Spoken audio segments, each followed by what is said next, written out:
Imagine a city under siege. Tanks are rolling down the streets, aircraft are circling overhead, and rockets are raining down from the sky. The adults who could fight are gone, or they're dead. Only children, the elderly, and the sick are left. Hunger, thirst, and fear are everywhere. And the enemy isn't just attacking with weapons. They control the narrative. They control the cameras, the headlines, and they're shaping how the world sees this conflict before the truth can even get out. This was the world for an 11-year-old boy named Khalid. He had no military training, no army, and no weapons, except for what he could find. But when he looked around, he saw the people he loved, his family and neighbors, depending on him. There was no time to cry, no time to hide, and no time to wait for a miracle. The tanks were just minutes away. Khalid made a choice. He gathered the only weapons he could find, a few grenades, and he ran toward the approaching tanks. He didn't do this out of hate. He wasn't looking for fame. There were no cameras there to film him. He acted because he knew that if he did nothing, everyone he cared about would die. His actions forced the enemy to stop, and in those critical moments, some civilians were able to escape, to find cover, to hide.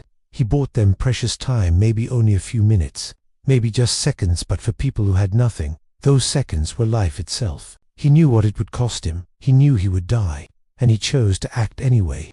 That is the extraordinary courage of Khalid. Now, imagine if this happened where you live. An invading force takes over, controlling the media, labeling anyone who defends their home a terrorist, and painting themselves as the victims. Every news report, every camera angle, is designed to make the powerless look like the villains.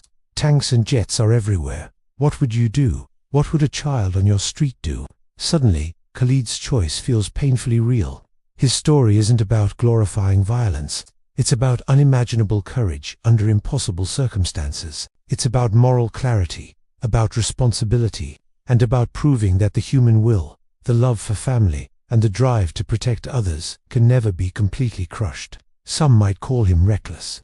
Some might call him a monster or a child extremist. But anyone who knows what it feels like to be cornered, to see death coming for your loved ones, and still choose to act, they know exactly what Khalid was. He was a protector of his people. A boy with a moral compass far beyond his years, a single spark of courage against overwhelming power. The lesson here is clear. Courage is not the absence of fear, but acting in spite of it. Heroism is protecting life when all hope seems lost, and labels are meaningless when the powerful control the story. Cliff's courage lives on, not because of weapons or cameras, but because his intention was pure, selfless, and human. He acted when action was the only thing that mattered, and that is a story the world needs to hear. Thanks for listening.